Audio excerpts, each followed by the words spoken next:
Broughty Ferry. It's a Sunday rainy night and there's less than 3 weeks before the referendum. And Hardeep, it's great to have you here, and I believe you're going to have us all in stitches tonight.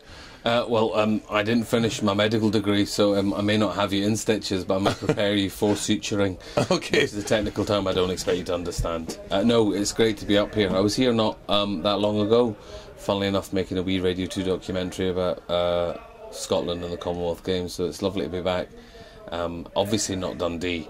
You can't say it's Dundee, it's Broughty Ferry. It's Broughty Ferry. There is a distinction. Yeah, I mean, you know, you don't. You will get knifed here, but it will be a very high quality Japanese multi-folded knife. And if it weren't for Dundee, I wouldn't be Scottish. So it's always very nice to come up to the northeast. Oh, good. Why is that?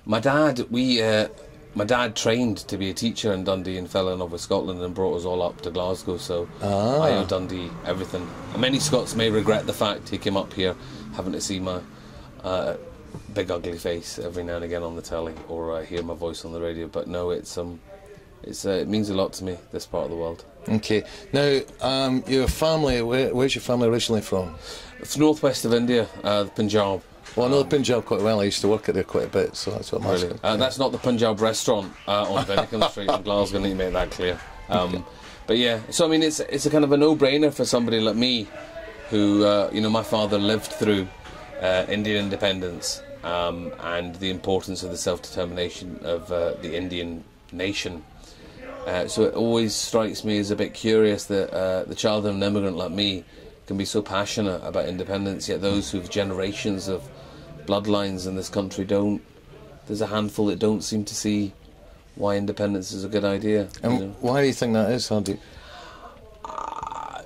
For a number of reasons. I think not only are Yes fighting the status quo, which is being spun and dressed up to be something much better than it is.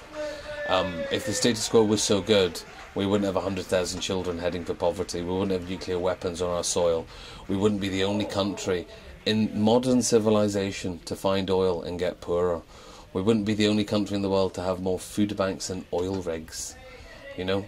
But half an hour up the road in Aberdeen, you click out to sea and see oil rigs and do a 180-degree turn on the same spot and see food banks. Is that a civilised country? Mm-hmm.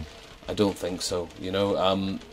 So, for me, self-determination, democracy is fundamental to who we are. I feel also the multiplicity of media outlets haven't reported events and stories as they should be, with a reality. We're forever on our side of the argument being asked to prove things, to give facts. Mm-hmm. And it seems facts and proof from not just the other side, but the media itself. Yes. Seem very subjectively shared, shall we say. I've got to be careful, I work for some of them. Good. And your family, do they all share the same views as you, or is it caused a lot of debate in the house? Do you know, it does astonish me how, I can't speak on behalf of my brother, he can speak for himself. My father believes... Listen, Scotland gave my father a lot, and my family have given Scotland a wee bit in return. Of course my father loves this country. He regards himself as Scottish as well as Indian. A man that came here, halfway through his life. I can't think of very many other countries in Europe where you would be allowed that duality of nationality, that compound sense of identity. My dad and my mum are both very much in favour of independence because they know, they've seen this, why did we end up in this country? The true story is my dad, on the train up from London to Dundee when he was trained to be a teacher, found the Scots so friendly and so welcoming on the train up, he thought it wouldn't be a bad place to bring up his family. He'd also heard that we had a superior education system. He also heard that there was a different sense of social justice. I mean, there's a reason why the Sikhs and the Punjabis generally have settled so well in the west of Scotland. We, hospitable, gregarious people. We love a drink, we love our meat, and we like a good punch-up at a wedding, So there's no reason why we wouldn't settle here.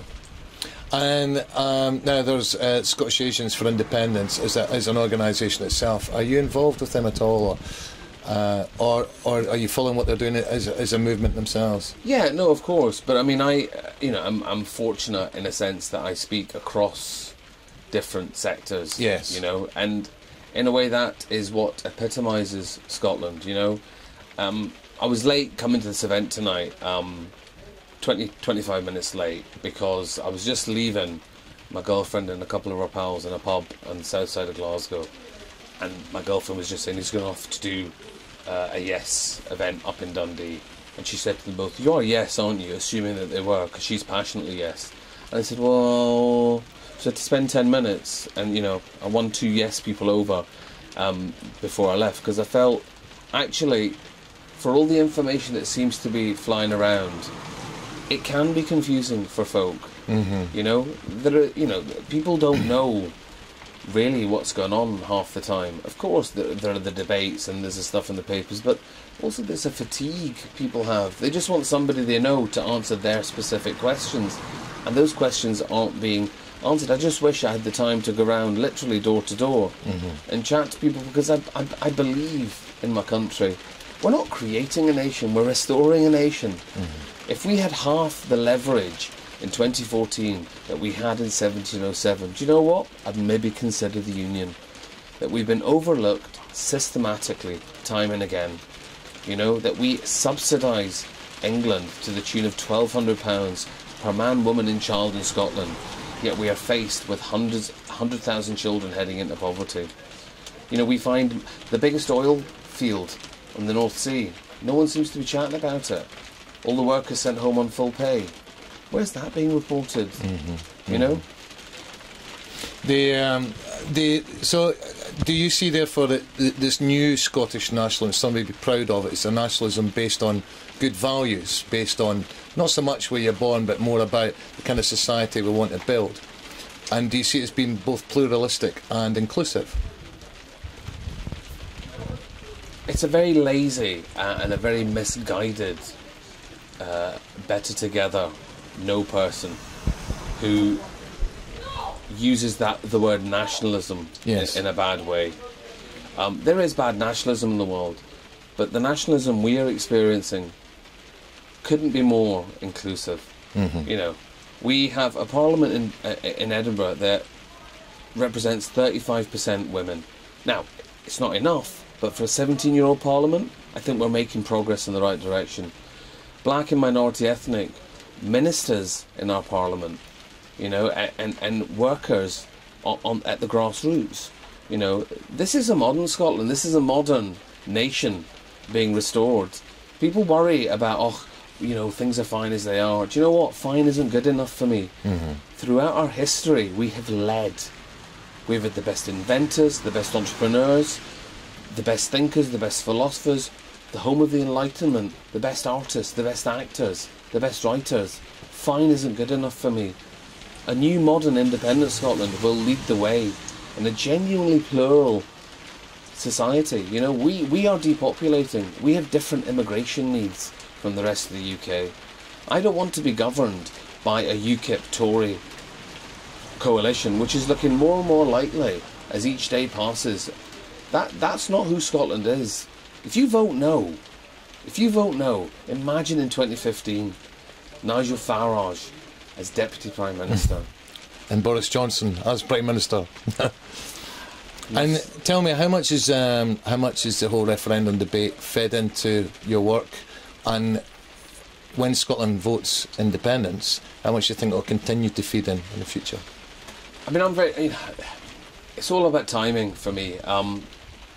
For the last few years I've been wanting to come home, and the referendum really gave me an incentive to come home. I mean, here's an interesting thing. My parents left India to come to the UK as economic refugees to get a better education for their children and a better standard of living for their children. I had to leave Glasgow in 1991, 92 because the BBC ran out of work for me here.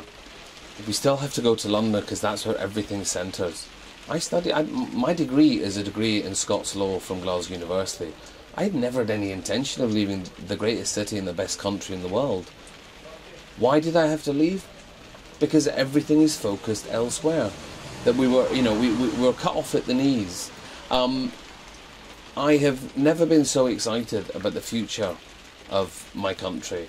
And actually, the single biggest beneficiary, controversial though this may sound, the biggest single beneficiary of an independent Scotland is England. We know who we are. We know our history. We know where we're heading. The English are governed by this behemoth of the city of London. Listen, I love London. I lived there half my life. It's a great city. I'll continue to go there. Like I'll continue to go to Paris. Like I'll continue to go to New York. Yes. I don't want Paris or New York to govern my country. Yes. So why would I want London to govern my country? You know? Actually, I remember John Lamont saying earlier this year there's 5 nations now in the UK, London being one of them, which just it made me feel really that's what the problem actually is. Well, I think, you know, London is and could be a city-state. You know, and if you look at, you know, within England itself, and I've, you know, some of my best friends are no English people. That's a joke. Some of my best friends are English, right? When they were building their national football stadium, the natural place to build it is in the middle of the country, in the northwest of England, yes, where football trophies have been won time and again. But instead they build it in London. Where are the museums? In London. Where are the facilities? In London. The BBC sets up Salford outside Manchester and everyone commutes from London.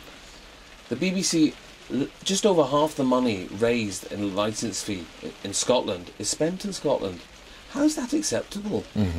How is that acceptable? Where are the Scottish programmes on television? I mean, listen, I'd accept if we were a shitey wee nation that knew nothing about nothing. But, you know, where's Robert Burns being taught in English schools? Burns, you know, after Victoria and Christopher Columbus, Robert Burns is the most statues other than religious figures in the world. You don't find many schools in England where he's taught. We're all taught Shakespeare. Enough of this cultural colonialism. Enough of this economic colonialism. Let us stand on our own 2 feet. We're more than capable of doing it.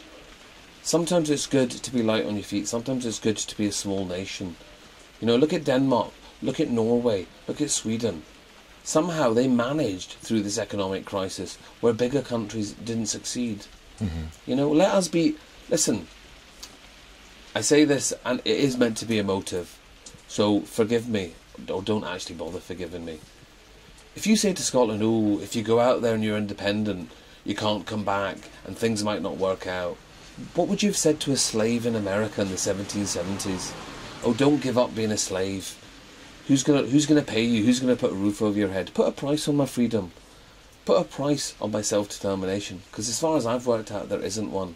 I would rather be poor, pay more taxes and live in Scotland, the master of my own destiny, than part of a government I never voted for, have no interest in me, and more importantly, have no interest in my country. But we're not going to be poorer. We're going to have a more socially just society. Our children will not have to go to food banks. It's 2014. it's incredible. It's incredible. You know, one of the wealthiest countries in the world. I was in Aberdeen just a week past Saturday rather, and I actually listened to Better Together tell me that it was okay to have food banks because Germany and the US has them. Listen, phenomenal. I am not interested in a race for the bottom. You know, if I came from a mediocre country that had achieved nothing historically, maybe I'd be happy with mediocrity. I'm not happy with mediocrity.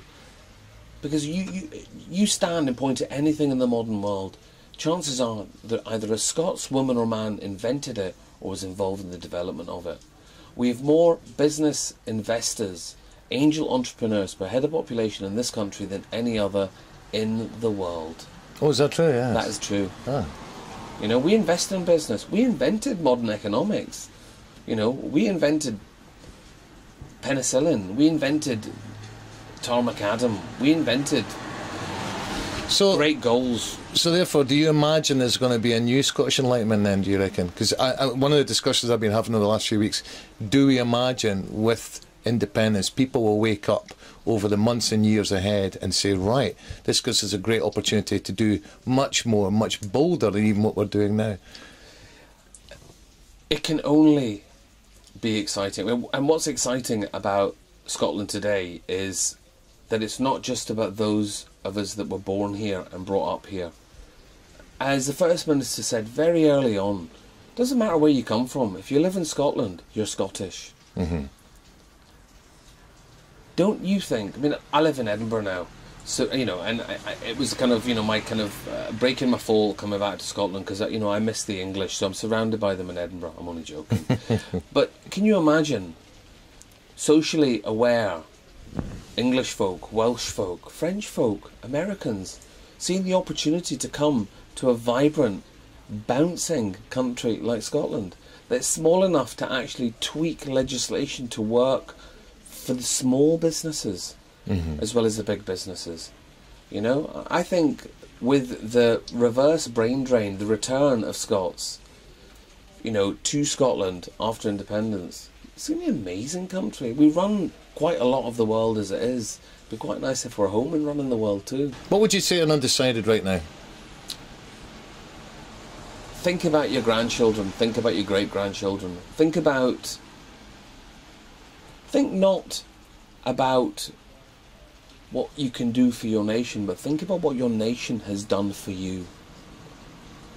And then tell me we can't look after ourselves.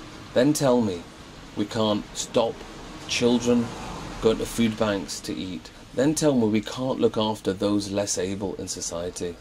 I live in this country and I grew up in this country because we looked after our own.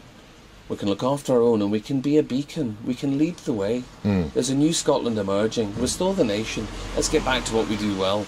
And you know what? Frankly, I'll take parts of England with us in the new Scotland, particularly Newcastle. I like how they drink.